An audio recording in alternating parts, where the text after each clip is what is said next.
আজকের এই মুহূর্তের বিষয় হচ্ছে দশম শ্রেণীর ত্রিকোণমিতিক অনুপাত ট্রাইগোনোমেট্রিক রেশিও, যেটা ক্লাস 11-এও লাগে ম্যাথের ক্ষেত্রে, ত্রিকোণমিতির ক্ষেত্রে।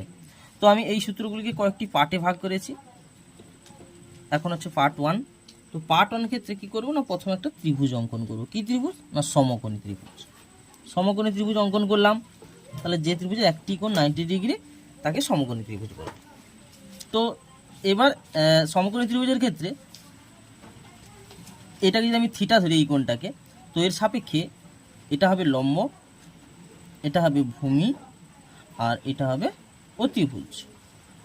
আবার আরেকটিও ত্রিভুজ আমি এঁকে নেব, সমকোণী ত্রিভুজ। কেন আঁকলাম না, যদি এই কোণটা থিটা হয় তখন কিন্তু এটা লম্ব হবে। কেন না, যে কোণটা সাপেক্ষে আমি রেশিওগুলো তৈরি করব সেই কোণের বিপরীত বাহুটা সবসময় লম্ব হবে। আর এটা হচ্ছে ভূমি, আর এটা হচ্ছে অতিভুজ। তাহলে কেন করলাম দুটো, এই কোণটা থিটা ধরলে তার বিপরীত বাহু, যেটা এই কোণের বিপরীত বাহু, এটা লম্ব, আর এই কোণ থিটা ধরলে এর বিপরীত বাহু হচ্ছে লম্ব। তো এবারে হচ্ছে জানার বিষয় যে কোণানুপাত।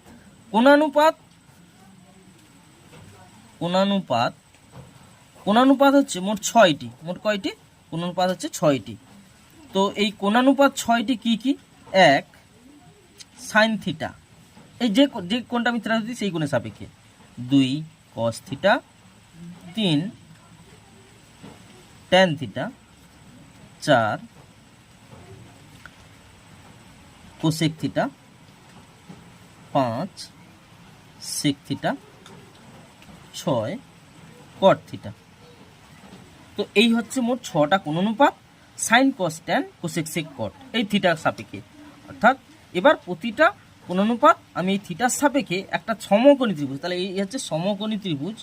এই সমকোণী ত্রিভুজ থেকে আমি তৈরি করব মানগুলো। 6টি কোণানুপাত। তো এবার কোণানুপাতের প্রত্যেকটির মান আমি নির্ণয় করব এই সমকোণী ত্রিভুজ থেকে। তো 1 নম্বর সাইন থিটা সমান লম্ব বাই অতিভুজ। 2 নম্বর কস থিটা সমান